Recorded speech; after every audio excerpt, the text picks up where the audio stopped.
بسم اللہ الرحمن الرحیم۔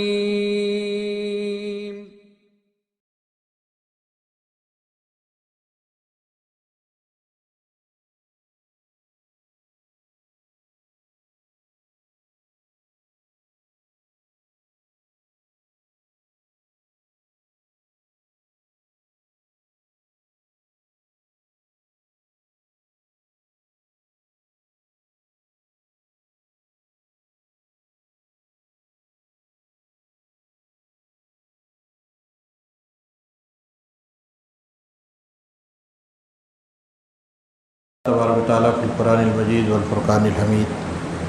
اعوذ باللہ من الشیطان الرجیم، بسم اللہ الرحمن الرحیم۔ وَلَقَدْ نَصَرَكُمُ اللَّهُ بِبَدْرٍ وَأَنْتُمْ أَذِلَّةٌ فَاتَّقُوا اللَّهَ لَعَلَّكُمْ تَشْكُرُونَ۔ کہ تحقیق کے اللہ نے بدر کے دن تمہیں کامیابی عطا کی جب کہ تم کمزوری کا شکار تھے، بس اللہ سے ڈرو تاکہ تم شکر گزار بندے بن سکو۔ محترم بھائیوں، دوستوں اور بزرگوں، یہ سورہ آل عمران کی آیت ہے اور اس میں بدر کے نام سے اللہ تبارک و تعالیٰ نے ایک بڑے واقعے کی طرف اشارہ کیا ہے۔ پورے قرآن مجید میں اسی آیت میں بدر کا نام لیا گیا ہے۔ بدر ایک کنویں کا نام ہے جو مدینہ سے تقریباً 14-15 کلومیٹر دور ہے، اور اسی کنویں کے نام کے حوالے سے پورے گاؤں کا نام بدر رکھا گیا ہے۔ تو وہ بستی کو بھی بدر کہتے ہیں۔ وہاں پر ایک بہت عظیم الشان جنگ ہوئی تھی مسلمانوں اور مشرکین مکہ کے درمیان، جس میں اللہ تعالیٰ نے مسلمانوں کو کامیابی دی۔ ایک مشہور جنگ کے حوالے سے تاریخ اسلام میں اس لیے بھی مشہور ہے کہ یہ پہلی جنگ ہے جس میں اسلام اور کفر کی لڑائی ہوئی ہے، اور اللہ تعالیٰ نے مسلمانوں کو غالب کیا۔ اسی حوالے سے اس آیت میں ذکر ہے کہ اس دن جب کہ تم کمزور تھے، اذلہ یعنی ذلیل تھے، تم بہت کمزور تھے، تمہارے اندر اتنی قوت نہیں تھی کہ تم کھڑے ہو سکو، لیکن اللہ نے اس دن تمہیں کامیابی عطا کی۔ یہ اللہ کا احسان ہے، اس لیے اسی سے ڈرو تم اور اس کا شکر ادا کرتے رہو، یہ آیت میں کہا گیا ہے۔ ذرا ٹھہر کر ہم کوشش کرتے ہیں کہ یہ بدر کے دن، یعنی بدر کے گاؤں میں جس کو قرآن نے یوم الفرقان کہا ہے، اگر آپ دیکھیں گے قرآن مجید کا مطالعہ کریں گے تو ایک جگہ اس کو یوم الفرقان کہا ہے۔ یہ وہ دن جب حق و باطل کا فرق کر دیا گیا تھا کہ سچائی کے ماننے والے کون ہیں اور کفر کے متوالے کون ہیں، تو دونوں کو الگ الگ کر دیا گیا تھا۔ اس دن کو یوم البدر کہتے ہیں۔ اس حوالے سے اس لڑائی کا تذکرہ تاریخ میں بہت آتا ہے، اور اسی حوالے سے قرآن مجید نے اس کو موضوع بھی بنایا ہے۔ پورے سورہ انفال اگر آپ پڑھیں گے تو سورہ انفال میں اس پر کافی تبصرہ ہے کہ کیسے کیسے ڈیولپمنٹس ہوئے ہیں بدر کے دن، کیسی کیسی لڑائی کا رخ بدلتا رہا، صحابہ کا کیا رویہ رہا، اس پر اللہ تعالیٰ نے اپنا تبصرہ کیا کیا ہے۔ یہ پوری تفصیل آپ سورہ انفال پڑھیں گے تو نظر آئیں گے۔ اسی حوالے سے آج ہم اپنی گفتگو اس کے ساتھ رکھنا چاہتے ہیں۔ بدر کے اس معرکے کو اگر سمجھنا ہے تو آپ کو تھوڑا پیچھے جانا پڑے گا اور ہجرت کے واقعے سے اس کو لینا پڑے گا کہ ہجرت کیا ہے۔ ہجرت کوئی فرار کا نام نہیں تھا۔ جو اللہ کے رسول مکہ سے مدینہ چلے گئے تھے تو یہ کوئی حالات سے گھبرا کر رخ کو موڑ دینے کا نام نہیں تھا، بلکہ یہ اللہ اور اس کے رسول کا فیصلہ تھا کہ جو زمین دین کے لیے بانجھ ہو جاتی ہے، جہاں پر دین پر عمل کرنا مشکل ہو جاتا ہے، دین کی بنیادوں پہ چلنا مشکل ہو جاتا ہے، تو پھر اللہ نے مسلمانوں کے لیے آپشنس رکھے ہیں کہ پراسپیکٹ ڈھونڈو، ایسی چیزیں ڈھونڈو جہاں پہ تم یہ آسانی سے کر سکتے ہو، اور دین پر پوری طرح عمل کرنے کے لیے جہاں تمہیں آزادی مل سکتی ہو، ایسے علاقے کو ڈھونڈو۔ وہ علاقے متعین کیے گئے اور پھر اللہ کے رسول اور آپ کے اصحاب نے وہاں سے ہجرت کی، جو بہت مشہور ہے۔ اور اس حوالے سے بھی ہجرت مشہور ہے کہ تاریخ اسلام میں اگر ہجرت نہیں ہوتی تو اسلام کا غلبہ اور اسلام کی شوکت اور استقلال کا کوئی تذکرہ تاریخ کے اندر نہیں ہوتا۔ ہجرت ہی ٹرننگ پوائنٹ ہے جس سے اسلام کے ماننے والوں کا پوری دنیا میں غلبہ ہوا ہے، وہیں سے ساری تاریخ نے رخ موڑا ہے۔ اس لیے واقع ہجرت کو بہت زیادہ اہمیت ہے۔ اور آپ سب جانتے ہیں کہ 13 سال تک مسلسل محنت اللہ کے رسول نے کی۔ مکہ کی سنگلاخ وادیوں میں کتنے لوگ مسلمان ہوئے تھے؟ تاریخ میں اگر فیگر وائز دیکھیں گے، آپ ہسٹری میں اگر جا کر دیکھیں گے کہ کتنی تعداد میں لوگ مسلمان ہوئے تھے، تو پتہ چلتا ہے کہ 72-73 لوگ مسلمان ہوئے تھے۔ 13 سال کی مسلسل جدوجہد کے نتیجے میں 72-73 لوگ مسلمان ہوئے تھے۔ اور جب یہ زمین بہت سنگلاخ ہو گئی اور وہاں پر دین پہ کام کرنا مشکل ہو گیا، دعوت کا دینا مشکل ہو گیا، لوگ جو ہے نبی صلی اللہ علیہ وسلم اور آپ کے اصحاب کو ستانے لگے، تکلیفیں دینے لگے۔ بہت سارے لوگ کسی کے غلام تھے، کسی کے یہاں کام کرتے تھے، تو مالک ان کو جو ہے تکلیف دیا کرتا تھا، کام بے تحاشا لیا کرتا تھا۔ امیہ بن خلف اپنے غلام حضرت بلال رضی اللہ تعالیٰ عنہ سے بہت بے تحاشا کام لیتا تھا، اور نہیں کرنے یا کمزوری اگر اس کو محسوس ہوتی تو پھر ان کو تکلیف دیا کرتا تھا، یہاں تک کہ غنڈوں کو لگا رکھا تھا کہ یہ ان کو مختلف انداز کی تکلیفیں کیسے دی جا سکتی ہیں، اس پر غور و خوض کرتے رہے۔ تو ننگی پیٹھ کو دوپہر کی تپتی ہوئی دھوپ میں ریت پر لٹا کر بڑے بڑے پتھر سینے پہ رکھ دیے جاتے تھے، اور کہا جاتا ہے کہ بھئی تم جو کچھ تسلیم کر چکے ہو اس سے دستبردار ہو جاؤ۔ ایسا نہیں ہے کہ ہم تکلیف دینا چاہتے، بلکہ تم نے جو دین قبول کیا ہے محمد صلی اللہ علیہ وسلم کا، وہ تم چھوڑ دو، تمہاری کوئی دشمنی نہیں ہے، ہم یہ تمام تکلیفوں سے تمہیں آزاد کر دیں گے۔ لیکن اللہ کے دین کے قبول کرنے والے بیوہ مت والے لوگ تھے، ایک مرتبہ سوچ سمجھ کے قبول کر لیا تو زندگی بھر اس سے پیر کبھی یا اپنا چہرہ کبھی موڑا نہیں۔ نتیجہ یہ ہوا کہ تکلیف در تکلیف کا عمل جاری رہا۔ امیہ بن خلف جو ان کا مالک تھا سب سے زیادہ تکلیف پہنچاتا تھا۔ اس طرح عتبہ ہے، شیبہ ہے اور ولید ہے، یہ ایسے نام ہیں تاریخ کے اندر جو کہ مسلمانوں کو تکلیف دیا کرتے تھے ایمان لانے کی وجہ سے۔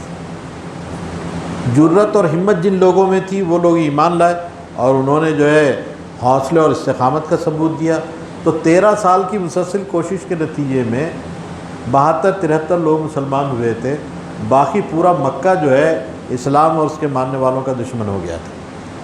یہاں سے تاریخ موڑ لیتی تو ہجرت کا حکم ہوتا ہے۔ ہجرت، پہلی ہجرت حبشہ کو کی جاتی ہے، تقریباً 53 لوگ مسلمان جو تھے وہ حبشہ کو ہجرت کر جاتے ہیں۔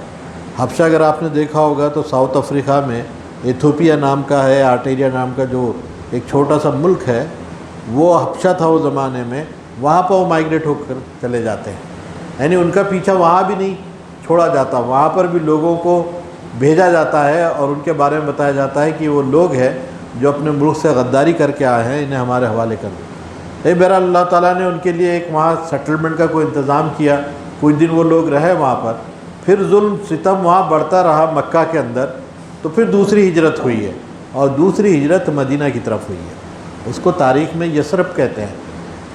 دوسری ہجرت جو ہوئی ہے اس میں بڑے بڑے صحابہ وہاں سے مائیگریٹ ہو گئے اور خاموشی سے نکل گئے۔ خود اللہ کے رسول سورہ انفال اگر آپ پڑھیں گے تو سورہ انفال کا بیسک جو ابتدائی اگر پورشن ہے وہ دیکھیں گے آپ، تو اس میں کہا گیا ہے کہ کیا لوگ نبی صلی اللہ علیہ وسلم کے بارے میں سوچ رہے تھے، یا تو آپ کو قید کر دیں، یا تو آپ کو قتل کر دیں، یا آپ کو شہر بدر کر دیں۔ یہ 3 آپشنز پہ غور کر رہے تھے کہ یہ شخص جو آج ایک نئی دعوت لے کر کھڑا ہے، ایک نئی بات کی طرف بلا رہا ہے، اپنے آپ کو رسول ڈکلیئر کر رہا ہے، اور یہ کلیم کرتا ہے کہ وہ اللہ کی طرف سے بھیجا ہوا رسول ہے، اور وہ ہمارے معبودوں کو برا کہتا ہے، بت پرستی کے خلاف ہے، ہمارے چودھریوں کے خلاف ہے، ہمارے سرداروں کے خلاف ہے، ہمارے سماج کے خلاف ہے جو مشرکانہ رسوم و رواج کا پابند ہے، اس کے خلاف ہے۔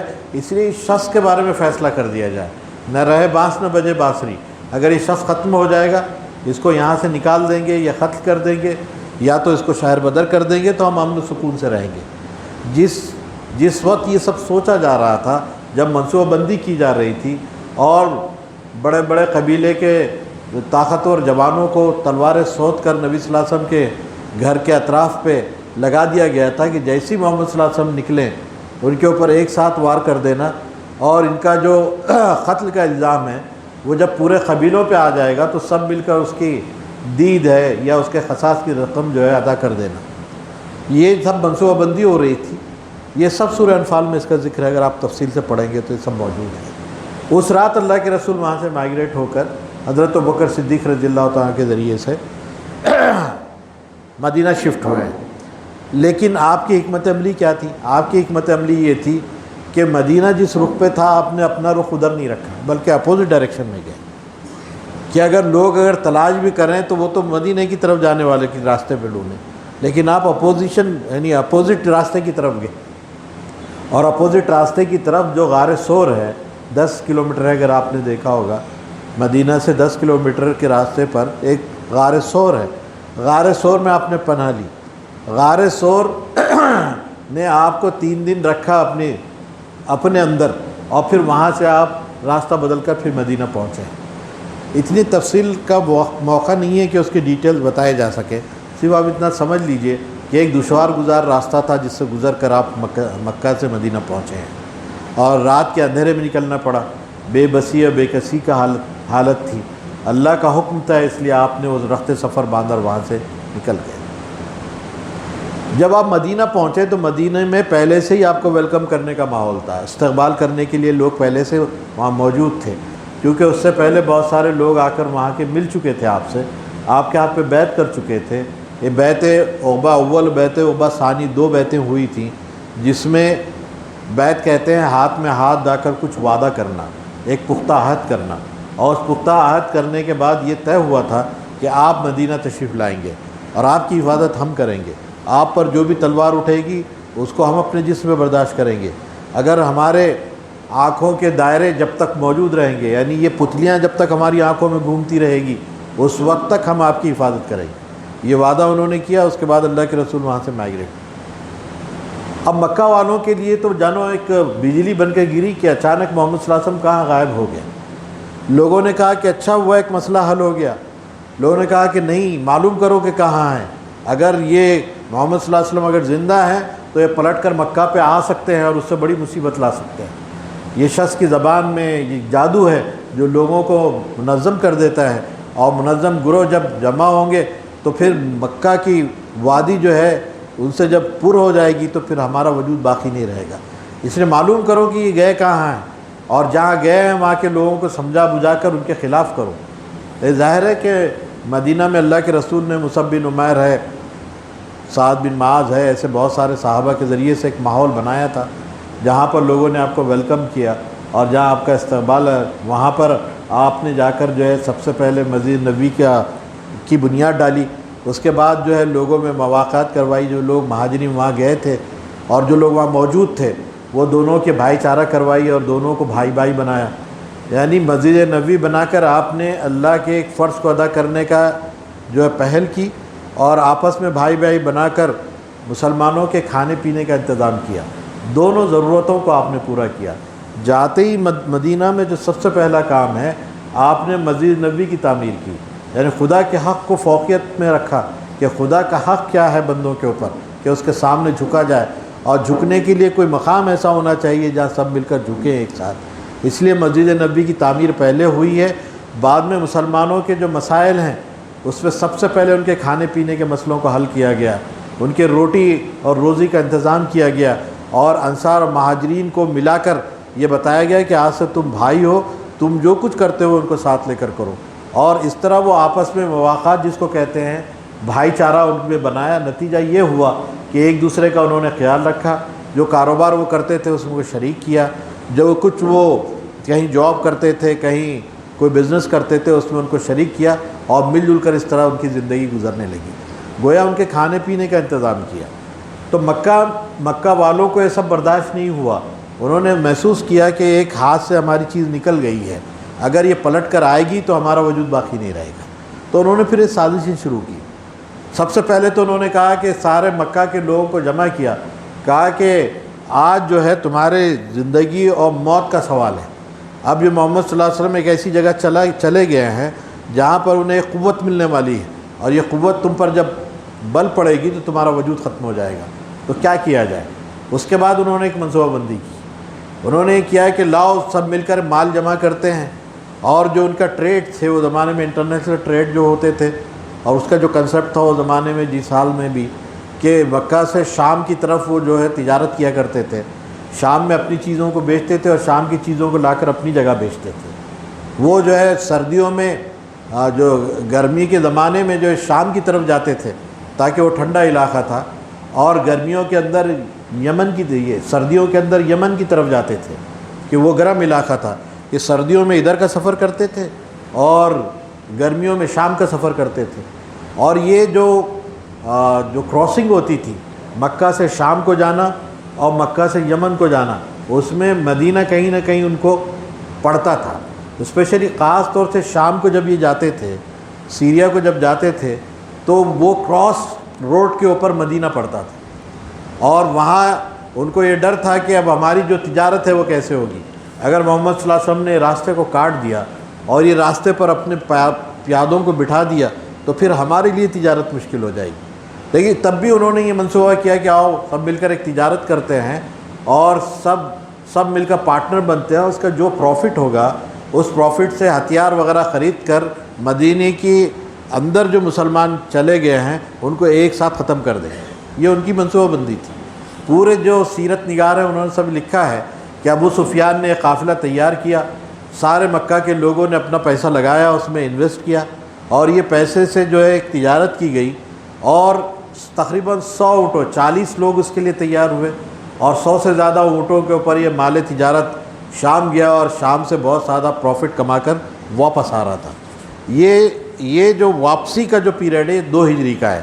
نبی صلی اللہ علیہ وسلم کو مائیگریٹ ہو کر 1 سال ہو چکا تھا، یہ دوسرا سال چل رہا تھا کہ آپ مدینے میں تشریف لے جا چکے تھے۔ جب یہ قافلہ شام سے واپس آ رہا تھا اور اللہ کے رسول کا جو اس وقت کی پولیٹیکل اسٹریٹجی تھی کہ مکہ کی جو قافلے ہیں ان کو ڈسٹرب کیا جائے، بہت سارے سریہ ہم سنتے ہیں، سریہ اور غزوات، غزوہ کہتے وہ لڑائی کو یا اس پارٹی کو جس میں خود نبی صلی اللہ علیہ وسلم موجود ہوں اور کسی پر حملہ کیا گیا ہو یا کسی سے لڑائی ہو، اس کو غزوہ کہتے ہیں۔ جس میں نبی صلی اللہ علیہ وسلم موجود نہ ہو اور کسی صحابی کو اس کی کمان دی گئی ہو، اس کو سریہ کہتے ہیں۔ تو بہت سارے سرائے اور بہت سارے سریہ ایسے بنائے گئے تھے کہ مکہ کے لوگوں کو ڈسٹرب کیا جائے ادھر کے علاقے میں۔ ایک اکنامیکل اسٹریٹجی تھی کہ ان کی جو ہے شہرک، جو ان کا ٹریڈ تھا، جو انٹرنیشنل ٹریڈ تھا، جو ان کی عالمی جو تجارت تھی، اس کے اوپر ضرب لگے، اور وہ ضرب کے نتیجے میں وہ جو ہے کچھ اپنی شکست محسوس کر سکے، اور جو حق کا انہوں نے انکار کیا تھا، نبی صلی اللہ علیہ وسلم کو جو اپنے علاقے سے نکالا تھا اور جو حق کو قبول نہ کر کے انہوں نے مسلمانوں پہ ظلم و زیادتی کی تھی، اس کا کوئی ازالہ ہو سکے۔ اس طرح نبی صلی اللہ علیہ وسلم کی پوری اسٹریٹجی تھی کہ اس علاقے میں وہ قافلوں کو ڈسٹرب کریں، ان کے اوپر حملہ کریں یا ان کو ڈرا دیں، صرف خوف پیدا کر دیں تاکہ وہ اس سندھ میں نہ آئیں۔ ایک لمبے 1 سال سے مسلسل یہ چل رہا تھا۔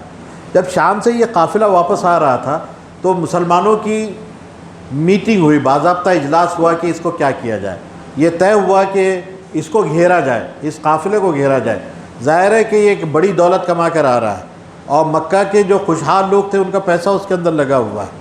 تو جب کفر پوری طرح سے غالب ہو جاتا ہے اور اسلام کو جب سانس لینے کے لیے مشکل محسوس ہوتی ہے، اس وقت جو ہے یہ جو اکنامیکل بیک ورڈ کی اسٹریٹجی جو ہے وہ اس وقت اللہ کے رسول نے لاگو کی تھی۔ اس وقت فی زمانہ کیا ہم کر سکتے ہیں، کون سے ایسے پولیٹیکل جو امبارگوز ہیں یا ایسی پولیٹیکل جو بائیکاٹ کے جو مختلف طریقے ہو سکتے ہیں، اس کے اوپر سوچنے کی بہت زیادہ ضرورت ہے کہ جو طاقتور دشمن ہوتا ہے، جس کے بلبوتے پر وہ اپنی قوت کا اظہار کرتا ہے، جس کو لے کر وہ جو ہے جس کی قوت کے اوپر اس کو زعم اور گھمنڈ ہوتا ہے، اس قوت کو پارا پارا کیا جائے۔ جو بنیاد بیس بنتی ہے وہ اکنامی بنتی ہے، وہ پیسہ بنتا ہے۔ آج کارپوریٹ ورلڈ دیکھ لیجئے، امریکہ کی سب سے بڑی قوت کیا ہے؟ آج یہ قوت جو فضاؤں کے اندر مضبوط ہو گئی ہے وہ کس وجہ سے ہے؟ یہ ان کی اکنامی بوم اپ ہوئی ہے۔ یا آج رشیا اور چائنا کیوں اتنی ہواؤں کے اندر اتنا فساد برپا کر رہے ہیں؟ اس کی وجہ ان کی اکنامی ہے۔ اکنامی کسی بھی ملک کی قوت کا نام ہوتا ہے، اور اس اکنامی کو ڈسٹرب کرنا، بیک آؤٹ کرنا، ان کا امبارگو لگانا، یہ ایک دنیا کی ایک پولیٹیکل سوچی سمجھی ایک رن نیتی ہوتی ہے کہ کسی ملک کو دبانے کے لیے کیا کیا جائے. ڈالر اٹھ رہا ہے، پیسہ گھٹ رہا ہے، روپیہ کم ہو رہا ہے.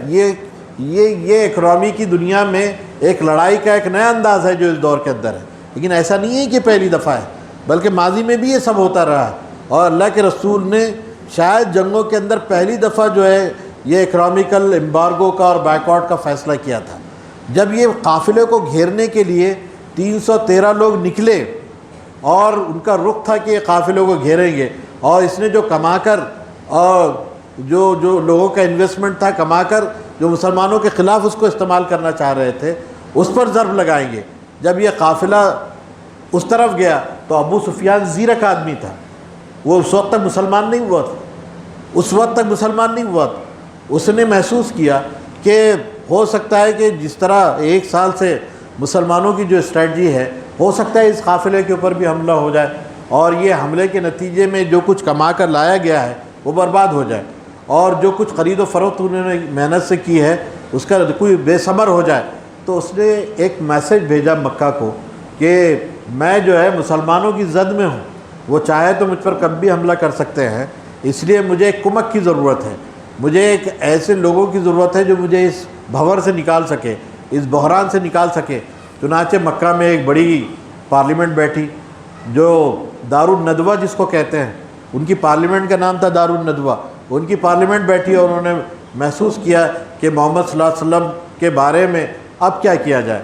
اس قافلے کی اسٹریٹجی تو یہ تھی کہ قافلہ آئے گا، اسے ہتھیار خریدے جائیں گے، اس کے بعد منظم ہو کر مدینہ پہ حملہ کیا جائے گا.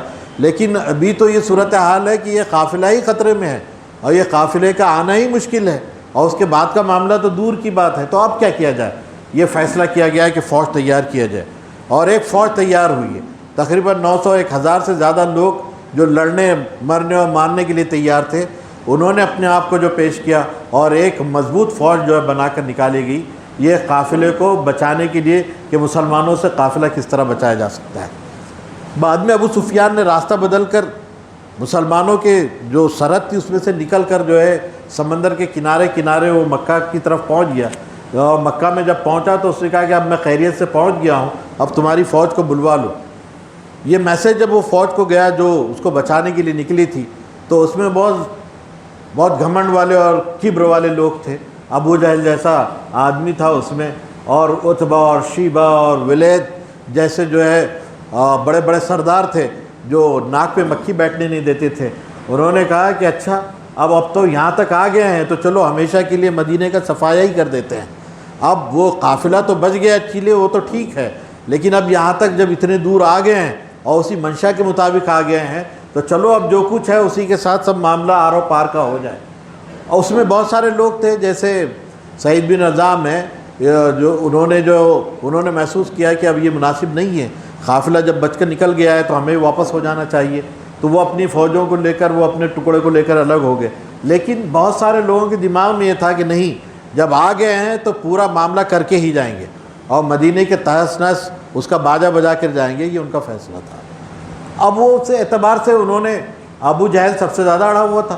ابو جہل نے جو ہے ان لوگوں کو لے کر ابو سفیان کو کہا کہ تم بھی جو بزدل آدمی ہو، وہاں تو بڑی بڑی ڈینگیں مار رہے تھے اور آپ جو ہے ڈر کے بھاگ رہے تھے، اور مختلف قسم کے لوگوں سے بات کی کہ تم جو بزدلی کا کیا ثبوت دیتے ہو، واپس کیوں جانا چاہتے ہو، یہاں پر ہمارے ساتھ رہ کر مدینے کا خاتمے کے لیے اور مدینوں کو تہس نہس کرنے کے لیے کوشش کرو. نتیجہ یہ ہوا کہ ان کی باتوں میں وہ لوگ آ گئے اور تقریباً 9 سے 1000 کے بیچ کا لشکر باقی تھا جو بدر کی طرف بڑھا ہے. اب بدر سے مدینے پہ حملہ کرنا تھا.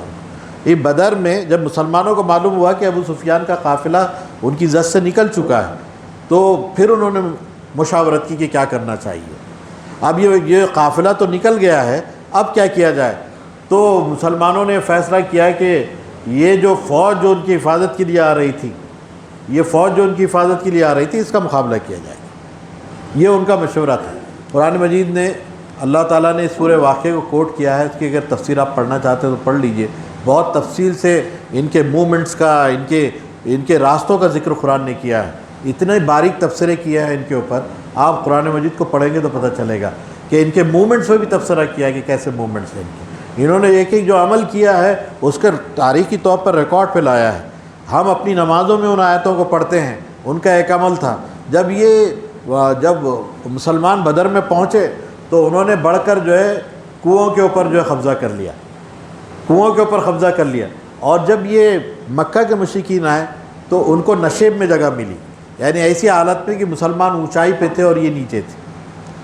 اسٹریٹجیکلی جو آرمی مینول کے حساب سے اگر آپ دیکھیں گے تو یہ جو ون ون پوزیشن ہوتی ہے، جو فوج اونچائی پہ ہوتی ہے وہ ہمیشہ جیت کی طرف جو ہے اپنا رجحان رکھتی ہے، کیونکہ اسٹریٹجیکلی ان کا جو ہے وار اگر کوئی کرتے ہیں کہ پتھر بھی وہ پھینکتے ہیں، تیر بھی اگر وہ چلاتے ہیں تو انہیں زیادہ محنت نہیں کرنا پڑتی، وہ نیچے کی طرف ہی جاتی ہے.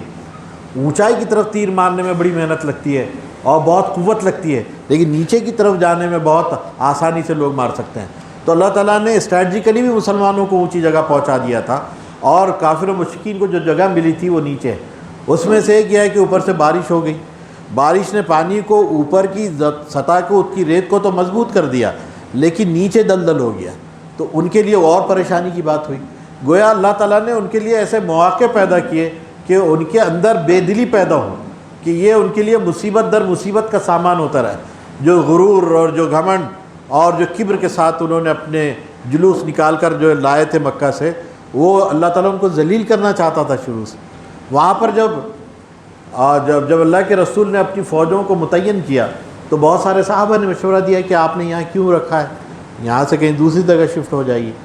تو لوگوں نے مشورہ دیا کہ اسٹریٹجیکلی یہ مناسب نہیں ہے، یہاں سے الگ ہونا چاہیے، اور پانی پہ کچھ لوگوں کو کھڑا کر کے پانی سے دور ہم رکھ کے لڑیں گے.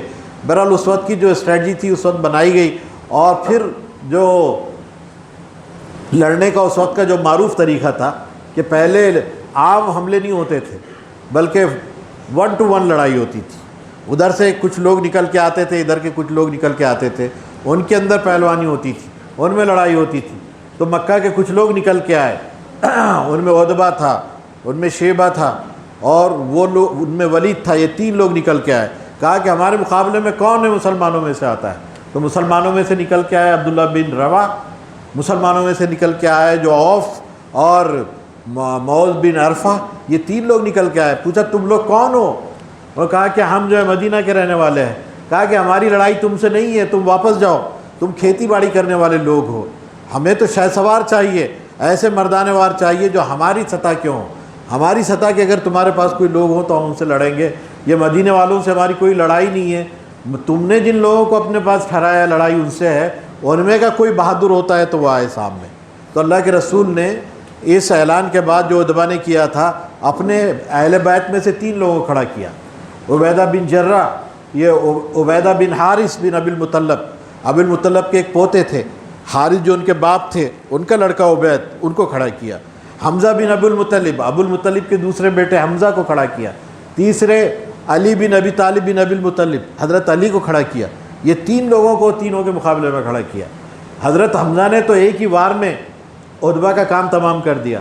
حضرت علی 1-2 وار میں جو ہے شیبہ کا ولید کا معاملہ تمام کر دیا.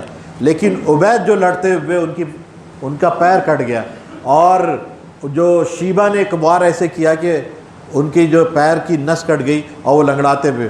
پھر یہ دونوں نے اٹھا کر عبید کو واپس لائے لشکر میں، اور شیبہ پہ ایسا حملہ کیا کہ شیبہ ختم ہو گیا.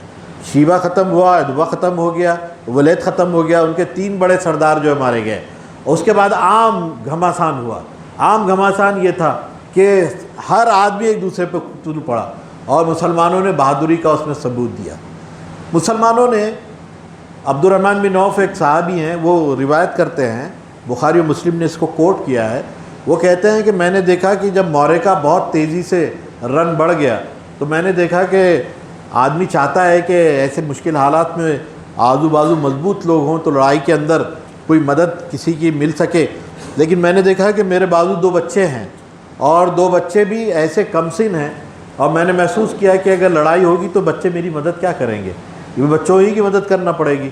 تو میں اتنا سوچ ہی رہا تھا کہ اس میں سے ایک بچے نے پوچھا کہ چچا یہ ابو جہل کون ہے اور یہ کہاں ہے یہاں پر؟ تو میں نے پوچھا کہ بھتیجے کیا کرو گے یہ پوچھ کر؟ کہا کہ ابو جہل آپ بتا دیجئے، سنا ہے کہ وہ اللہ کے رسول کو گالی دیتا ہے اللہ کے رسول کی شان میں گستاخی کرتا ہے، آج اس کو ہم چھوڑیں گے نہیں۔ یہ بچوں نے کہا تو مجھے ایسا لگا کہ یہ بچوں کے دل میں کیا بات ہے۔ میں نے ایک طرف اشارہ کیا، ابو جہل جس طرف تھا میں نے اشارہ کیا، یہ تمہارا شکار ہے ابو جہل اس طرف، اور چیل کی طرح دونوں بچے میرے بازوؤں سے نکلے اور پھر حملہ وار ہوئے۔ ایک نے اس کے ہاتھ پہ حملہ کیا، ایک نے اس کے پیر پہ حملہ کیا، ایک نے اس کے گھوڑے کی جو پیر کو کاٹ دیا، اور گھوڑے سے جب نیچے گرا تو اس نے جو ہے معوذ بن عرفہ کے ہاتھ پر حملہ کیا ابو جہل نے گرتے گرتے، ایک ہاتھ جو اس کا بچا تھا، تو جو معوذ کا ہاتھ ہے وہ لڑک کر ہاتھ میں آ گیا، یعنی ایک رگ پہ تھا، ایک آپ یہ سمجھیے کہ ایک چھچڑے کے اوپر بندھا ہوا تھا، ہڈی کٹ چکی تھی اور ہاتھ لٹک رہا تھا، اور جب وہ لڑائی کرتے تو یہ ہاتھ ڈسٹرب کرتا تھا، تو وہ بچے نے اپنے پیر کے نیچے ہاتھ رکھا اور اس کو زور سے کھینچ کر اپنے آپ سے الگ کیا کہ اس لڑائی کے اندر اگر یہ روڑا بنتا ہے اسے اس کو ہٹا دیا جائے، اور وہ پھر شامل ہو گیا۔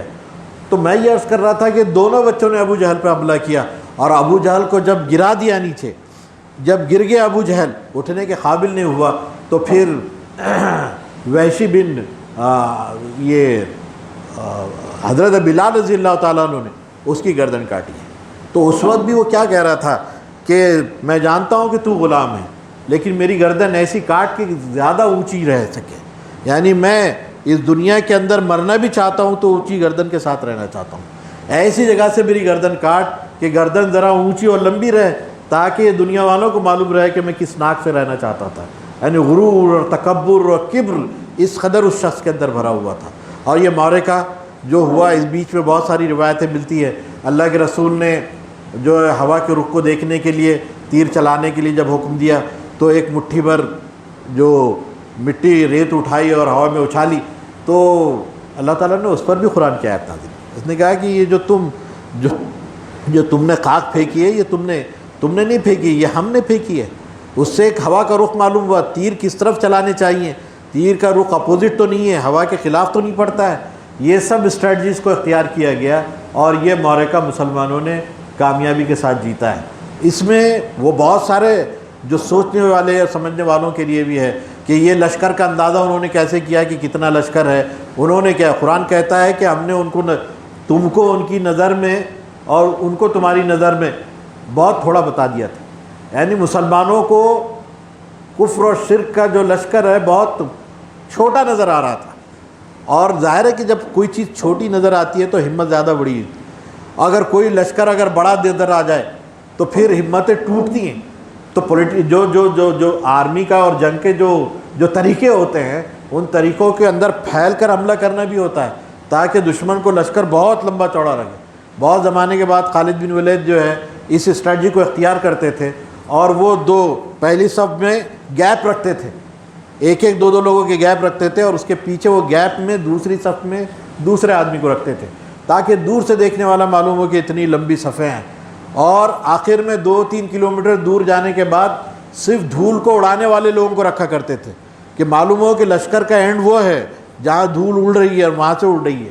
تو جو جنگوں کی اسٹریٹجی ہوتی تھی وہ سب اختیار کی جاتی تھی، کیونکہ یہ حدیث میں آتا ہے کہ جنگ چال کا نام ہے، اور جس وقت جو چال چل گیا وہ کامیاب ہو جاتا تھا۔ اس حوالے سے ان چیزوں کو اختیار کیا گیا جو اس وقت تھی موجود، اور جو جائز طریقے سے سب اختیار کیے گئے۔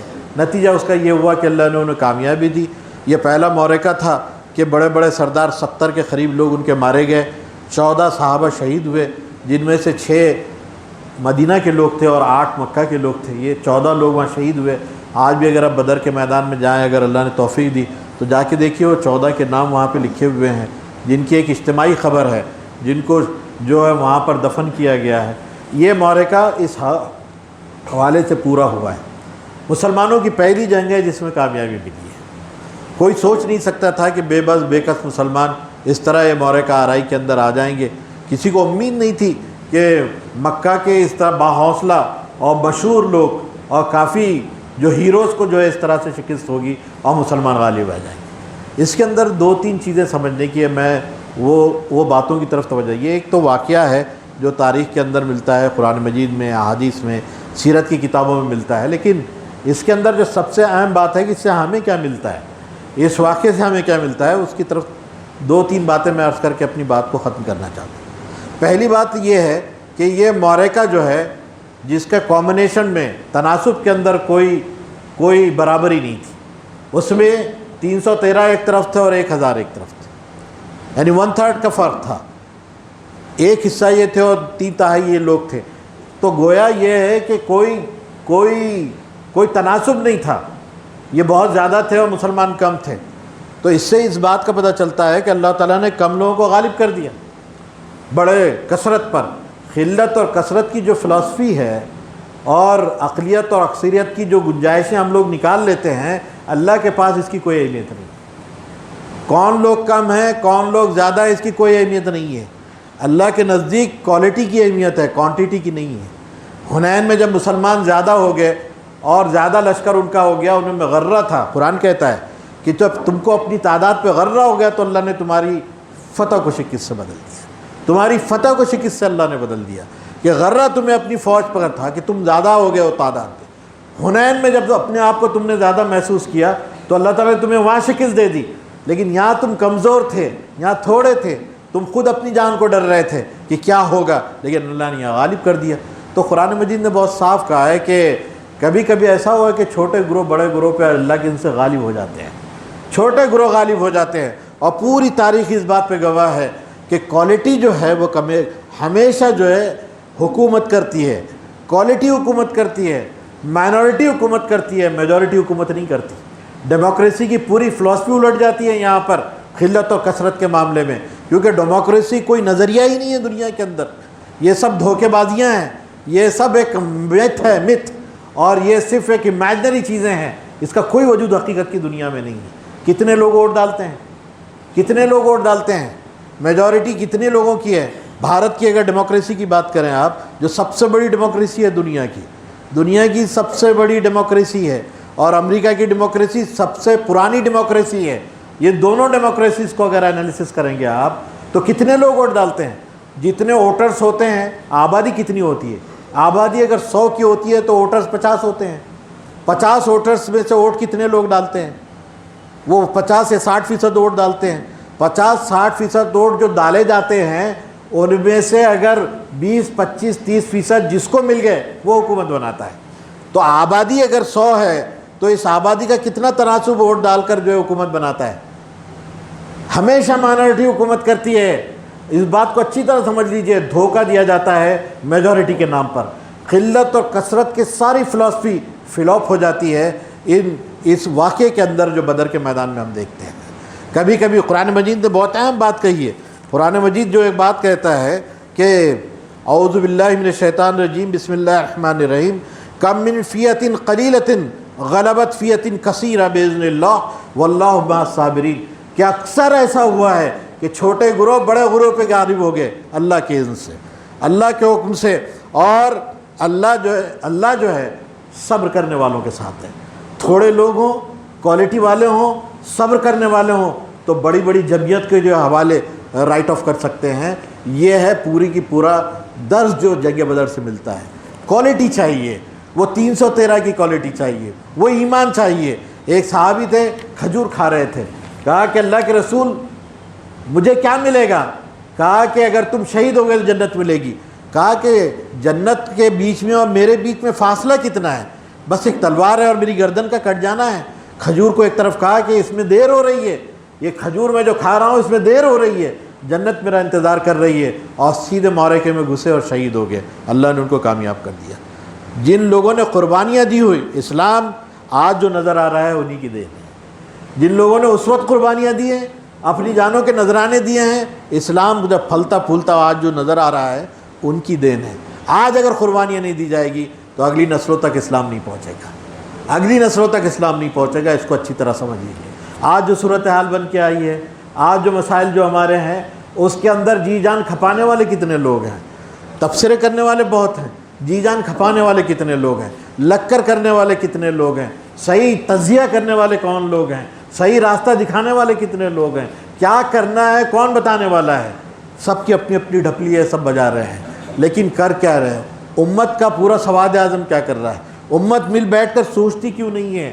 میں کہتا ہوں کہ امت سب مل کر ایک ہی کام سوچے، بھلے ہی غلط کیوں نہیں ہوتا، امت کے لیے صحیح ہو جائے گا، لیکن سب مل کر سوچیں۔ ہر آدمی اپنی ڈپلی بجاتا ہے، اور وہ ڈپلی سب صحیح ہو سکتی ہے، ان کی باتیں حقیقت ہو سکتی ہیں، لیکن ہر آدمی ایک ایک بات اگر حقیقت لے کر نکلے گا تو کتنی حقیقتیں ایک ساتھ کام کرے گی۔ میں کہہ رہا ہوں کہ سب مل کر ایک ساتھ کریں۔ اللہ کے رسول نے 313 تھے، انہی کو لایا، انہی کو جمع کیا، انہی کو لائن اپ کیا، انہی کے اندر ڈسپلن پیدا کی، انہی کو جو ہے صفوں میں کھڑا کیا، اور پھر اللہ کے حضور جو ہے دعا کی۔ تو یہ ایک قلت اور کثرت کی فلسفی فلاپ ہو جاتی ہے بدر کے اس معرکے کے اندر۔ دوسری چیز یہ کہ یہ رشتہ داریاں جو آپس میں تھیں ان کے، مکہ کی رشتہ داریاں تھیں، یہ مہاجرین جو آئے تھے سب سے زیادہ شہید ہوئے تھے، یہ لوگ رشتہ دار تھے ان کے خلاف ان کے بھائی بند کھڑے ہوئے تھے۔ حضرت ابو بکر بن جراح کا باپ جو ہے دشمنوں کے خلاف کھڑا ہوا تھا، یہ دشمنوں میں کھڑا ہوا تھا، یہ مسلمانوں میں تھے، وہ کافروں میں تھا۔ حضرت عمر بن خطاب کے ماموں دشمنوں میں کھڑے ہوئے تھے، کافروں میں کھڑے ہوئے تھے۔ یہ حضرت عبد الرحمن بن ابو بکر، حضرت ابو بکر ایک طرف مسلمانوں میں کھڑے تھے، لیکن ان کا بیٹا دشمنوں میں کھڑا تھا۔ کن کی لڑائی تھی؟ خونی رشتہ داروں کے بیچ میں لڑائی تھی۔ یہ معرکہ ایسا نہیں تھا کہ کوئی دشمن بہت دور کے تھے، یہ سگوں سے لڑائی تھی، یہ خون کے رشتہ داروں سے لڑائی تھی، لیکن تلوار چلی ہے مسلمانوں کی، خون کے رشتوں پہ چلی ہے، اور یہ بات ثابت کرتی ہے۔ دوسرا جو سبق ہے جنگ بدر میں وہ یہ ہے کہ رشتے ناتے ایمان کے ہوتے ہیں، رشتے ناتے عقیدے کے ہوتے ہیں، رشتے ناتے جو دین کے ہوتے ہیں، رشتے ناتے جو ہے جو نظریہ ہوتا ہے اس کے ہوتے ہیں۔ خون کے رشتوں کی اہمیت اس وقت کاٹ دی جاتی ہے جب حق و باطل کا معرکہ برپا ہوتا ہے، خون کے رشتے چھوڑ دیے جاتے ہیں۔ ہو سکتا ہے کہ خون کے رشتوں کی قانونی حیثیت ہو، وراثت میں حصہ تو مل سکتا ہے، لیکن دین کے معاملے میں حق و باطل کا جب معرکہ ہوتا ہے تو خونی رشتے کاٹ دیے جاتے ہیں۔ حضرت ابوبکر صدیق رضی اللہ تعالیٰ عنہ فرماتے ہیں، ابو بکر جو ان کے بیٹے تھے عبد الرحمن، وہ کہتے ہیں بعد میں مسلمان ہوئے، وہ کہتے ہیں کہ ابا جنگ میں ایک ایسا موقع تھا کہ آپ میری تلوار کی زد میں آ گئے تھے، لیکن میں نے محسوس کیا کہ یہ میرا باپ ہے اور میں نے آپ کو چھوڑ دیا۔ یہ کہہ رہے ہیں بیٹا ابو بکر صدیق رضی اللہ تعالیٰ کے حوالے کہ میری تلوار کی زد میں آپ آ گئے تھے، لیکن کیونکہ آپ باپ تھے اس لیے میں نے چھوڑ دیا آپ کو۔ وہ کہتے ہیں کہ خدا کی قسم اگر تو میری تلوار کی زد میں آ جاتا تو میں تجھے نہیں چھوڑتا۔ ایک باپ بول رہا ہے بیٹے کو کہ اگر تو میری تلوار کی زد میں آ جاتا تو میں تو نہیں چھوڑتا۔ تو خونی رشتے کاٹ دیے گئے ہیں، ان خونی رشتوں کی کوئی اہمیت نہیں ہے۔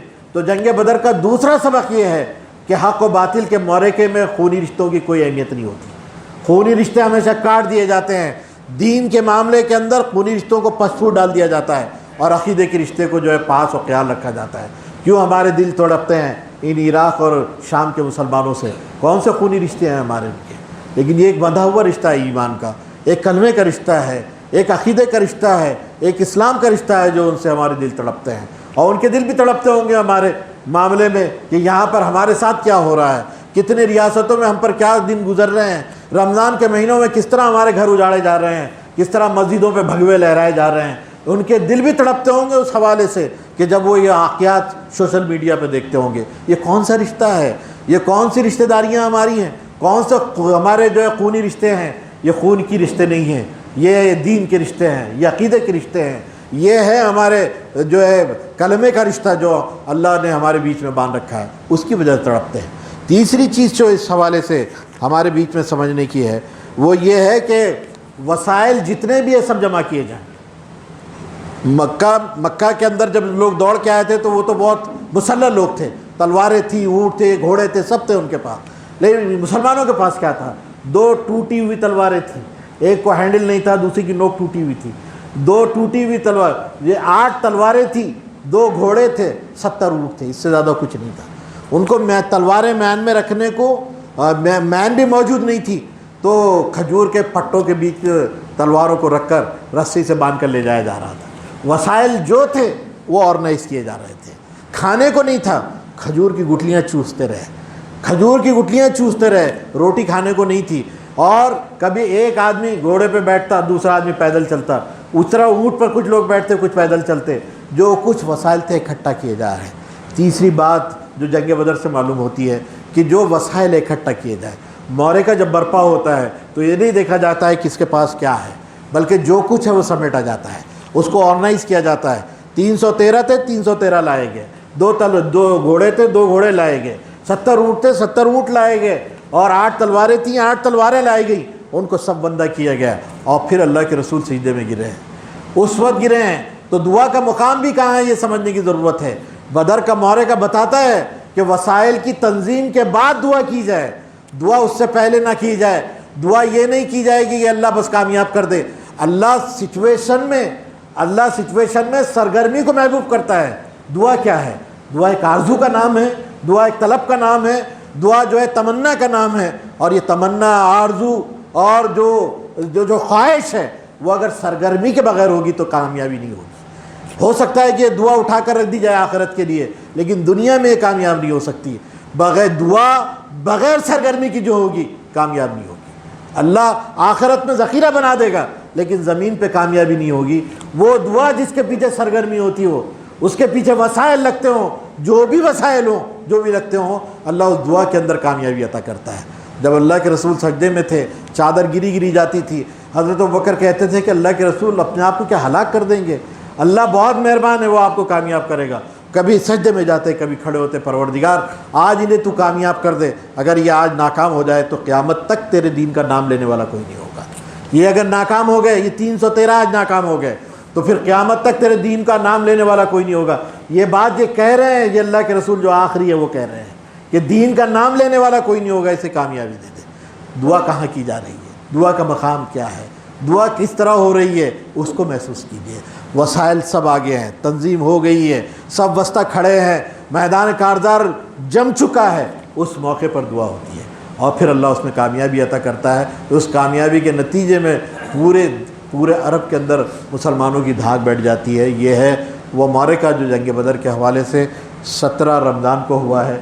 اس رمضان کے حوالے سے جب لوگ روزہ رکھ کر اپنے آپ کو کمزور محسوس کرتے ہیں، لیکن مسلمانوں کی تاریخ ہے کہ روزہ رکھ کر انہوں نے زبردست قوت والے کام کیے ہیں، زبردست قوت والے کام کیے ہیں، ان کی پوری تاریخ ہے۔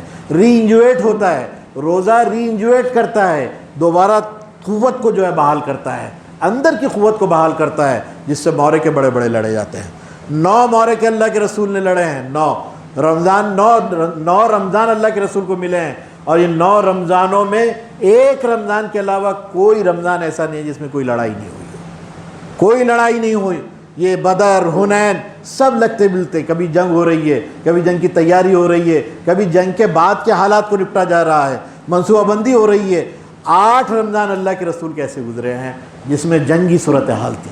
صرف ایک رمضان ایسا تھا جس میں آپ نے پورا اعتکاف سکون سے کیا ہے، وہ آپ کا آخری رمضان تھا جب آپ اس دنیا سے تشریف لے گئے۔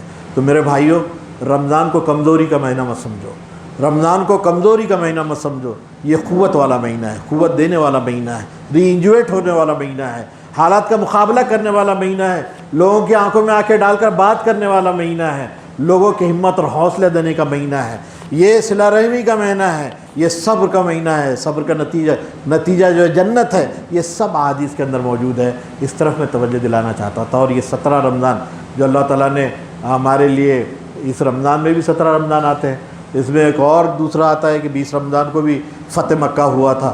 تو شروعات کا پہلا معرکہ بدر اور آخری معرکہ جو ہے فتح مکہ، جو نبی صلی اللہ علیہ وسلم کی زندگی کا بہت اہم معرکہ ہے، یہ سب رمضان میں ہوئے ہیں، اس کا بھی ہمیں خیال رکھنا چاہیے۔ تو میں اس موقع پر اللہ سے دعا کرتا ہوں کہ اللہ تعالیٰ ہمارے پڑھے لکھے لوگوں کو یہ پڑھنے لکھنے کی بھی توفیق دے، اپنی تاریخ کو پڑھنے کی، اپنے گزرے ہوئے حالات کو پڑھنے کی توفیق دے، قرآن کو پڑھنے کی توفیق دے، قرآن کی تفسیر کو پڑھنے کی توفیق دے۔ یہ جتنے حالات ہیں، یہ حالات ان تمام مطالعے کے اندر ہم محسوس کریں گے اور ہمیں خود معلوم ہوگا کہ ہمیں کیا کرنا چاہیے۔ اگر آپ پڑھیں گے تو آپ کو پتہ چلے گا کہ آپ کو کیا کرنا چاہیے۔ اس لیے میں اللہ سے دعا کرتا ہوں کہ جو پڑھے لکھے لوگ ہیں ان کو مزید پڑھنے لکھنے کی توفیق عطا فرمائے، جو لوگ نہیں جانتے وہ سننے اور سنانے کی محفلوں میں بیٹھے اور اپنے دل کو جلا بخشے، تاکہ مسلمانوں کی عظیم اور گولڈن ہسٹری، ایک تاریخ ساز ہسٹری جو ہے، جو ان کی پشت پر ہے، اس سے وہ آگاہ ہو سکے۔ رسول، اس کا دور، اس میں گزرے ہوئے حالات، اور اس وقت ہم کہاں ہیں، کس موقع پر ہیں، کہاں کھڑے ہیں، کون سا اسٹیپ ہے، کس ڈور پہ کھڑے ہیں، کس پائیدان پہ کھڑے ہیں، یہ بھی ہمیں معلوم ہو، اور اس کے نتیجے کیا نکلیں اور نکل رہے ہیں اس کو بھی ہم محسوس کر سکیں۔ میں اللہ سے دعا کرتا ہوں کہ اللہ تعالیٰ مجھے آپ کو بھی سمجھنے کی اور مزید مستقل اس پر غور و فکر کرنے کی توفیق عطا فرمائے، اس پر عمل کرنے کی توفیق عطا فرمائے، دوسروں تک پہنچانے کی توفیق عطا فرمائے، اور جنگ بدر کا جو پیغام ہے وہ من و عن پوری امت کو سمجھنے اور عام کرنے کی توفیق عطا فرمائے، آمین یا رب العالمین۔ آپ جیسا کہ آپ جانتے ہیں کہ یہ مسجد جمیل بیگ 400-450 سال بنی ہوئی مسجد ہے پرانی، لوگوں نے اس کو بنا کر کھڑا کر دیا اور امت کے لیے وقف کر دیا۔ آج ہماری حالت یہ ہے کہ اس کے وائٹ واش کے لیے بھی ہم مجبور ہیں، اس کو چونا دینے کے لیے بھی مجبور ہیں، اس کو ریپیئر کرنے کے لیے مجبور ہیں، اس کو مینٹین کرنے کے لیے بھی مجبور ہیں، اور یہ مجبوری آپ کے سامنے سے گزرتی ہے جھولی کی شکل میں۔ اس جھولی میں جو کچھ آپ ڈالتے ہیں یہ مسجد کے ریپیئر کا، مسجد کے انتظامات کا، یہاں پہ امام مؤذن کا، یہاں پہ خادمین کا، یہ ان کے سارے معاملات حل ہوتے ہیں اس سے۔ یہاں پر جو مختلف قسم کے جو کام ہوتے ہیں، جس میں ایک لائبریری ہے، یہاں پر غیر مسلموں میں کام ہوتا ہے، اور یہاں پر ایک مسافر خانہ ہے، یہاں جو گھاٹی میں لوگ آتے ہیں ان کے غریب رشتہ داروں کے لیے یہاں لنگر چلتا ہے کہ کھانے پینے کا یہاں انتظام ان کا کیا جاتا ہے، دن میں 2 ٹائم یہاں پر ان کے لیے فری کھانا دیا جاتا ہے، یہاں سے اٹھا کر کھانے کو دوسرے ہاسپٹل بھی پہنچایا جاتا ہے۔ ایک مستقل لنگر کا جو کنسپٹ ہے یہاں پر مسافر خانے کا کنسپٹ ہے، غیر مسلموں میں کام کرنے کا، غریب بچیوں کی شادی بیاہ کے معاملات یہاں سے ہوتے ہیں، نماز جنازہ جو ہوتا ہے اس میں بہت سارا سامان یہاں سے پرووائڈ کیا جاتا ہے، جو ضرورتیں ہوتی ہیں اس کی، یہ تمام کام یہاں سے ہوتے ہیں، یہ سینٹر سے ہوتے ہیں، اور یہ سینٹر کے پورے اخراجات اسی سے پورے ہوتے ہیں جو آپ کے سامنے سے جھولی گزر رہی ہے۔ میری آپ سے اپیل ہے کہ جو کچھ آپ مناسب سمجھتے ہوں اس میں تعاون دے کر جو ہے اللہ سے بہترین اجر کے آپ اطمینان رکھیے کہ اللہ اس کا بہترین اجر آپ کو دے گا۔ تو میں نے جو ہے 2 باتیں اس میں عرض کی تھی جنگ بدر کے بارے میں، کیونکہ 17 رمضان جو ہے جنگ بدر کے حوالے سے ہوتا ہے۔ جنگ بدر مسلمانوں کا جو ابتدا میں جو لوگ لیٹ آئے ان کے لیے کہ جنگ بدر جو ہے مسلمانوں کا پہلا معرکہ ہے، اور جو حق و باطل کے بیچ میں ہوا ہے، اللہ نے اس میں مسلمانوں کو کامیابی عطا کی ہے۔ اور جنگ بدر کو سمجھنے کے لیے ہجرت کو سمجھنا ضروری ہے۔ ہجرت جو تاریخ اسلام کا بہت اہم چیپٹر ہے، عنوان ہے، جو لوگ سیرت پڑھتے ہیں وہ محسوس کرتے ہیں کہ ہجرت کو ہمارے لیے یعنی قیامت تک کے لیے سال کا عنوان بنا دیا گیا ہے۔ ہجری سال ہم بولتے ہیں، ہجرت کے واقعے کو ہمارے لیے نظام الاوقات کا وقت بنا دیا گیا ہے کہ سالوں کو ہم کاؤنٹ کرتے ہیں ہجری کے حوالے سے۔ ہمارا سال شروع ہوتا ہے ہجری سن سے، اور ہجری جو ہے نبی صلی اللہ علیہ وسلم مکہ سے مدینہ کی طرف جو ہجرت کر گیا ہے اس وقت سے۔ تو اس حوالے سے جو ہجرت ہوئی ہے اللہ کے رسول کی مکہ سے مدینہ، اس ہجرت کے پورے سفر کو بھی محسوس کرنا چاہیے۔ ان لوگوں کو جو ذہین قسم کے لوگ ہیں امت میں، وہ ذہین لوگوں کو جو برین اسٹارمنگ کے سیشنز کرتے ہیں، جو سوچنے سمجھنے والے لوگ ہیں، اللہ کے رسول کے اس سفر پہ تجزیہ کرنا چاہیے کہ مدینہ کا یہ سفر آپ کا کیسا رہا، کن کن موڑ سے یہ گزرا ہے، کن کن چیزوں کا آپ نے خیال رکھا ہے، کن کن چیزوں کو چھپایا گیا، کن کن چیزوں کو بتایا گیا، یہ تمام چیزیں اس کے اندر موجود ہے۔ کیسے کیسے آپ نے منصوبہ بندی کی، کس خوبصورتی کے ساتھ آپ نے وہاں سے جو ہے اپنے آپ کو نکال کر جو ہے مدینہ کی طرف لے گئے، یہ تمام چیزوں پہ سوچنے کی ضرورت ہے۔ پھر اس میں تعلیم و تعلم کا کیا معاملہ تھا، کس طرح قریش کے زیرک لوگوں کو آپ نے جو ڈیفیٹ دی، اور کس طرح جو ہے وہاں سے نکل کر آپ مدینہ پہنچے۔ مدینہ میں جب آپ کو سکون سے رہنے نہیں دیا گیا تو پھر آپ نے کیا اسٹریٹجی اختیار کی، بدر کا معرکہ کیسے ہوا، یہ سب ڈیٹیل میں نے آپ کے سامنے رکھی ہے کہ بدر کے معرکے کے اندر کن کن چیزوں کا کیا مقام ہے اور اس سے ہمیں کیا عبرت ملتی ہے، وہ تمام چیزیں میں نے آپ کے سامنے رکھی ہے۔ ان تمام چیزوں کے اندر اس کے سب سے زیادہ اچھا یہ ہے کہ آپ اس کا مطالعہ کریں، اس کی اسٹڈی کریں، اور اسٹڈی کے بعد آپ کو خود سمجھ میں آئے گا کہ حقیقتیں کیا ہیں اور موجودہ حالات میں ہمیں کیا کرنے کی ضرورت ہے۔ میں اللہ سے دعا کرتا ہوں کہ اللہ تعالیٰ مجھے اور آپ کو عمل کی توفیق عطا فرمائے۔ وآخر دعوانا الحمدللہ۔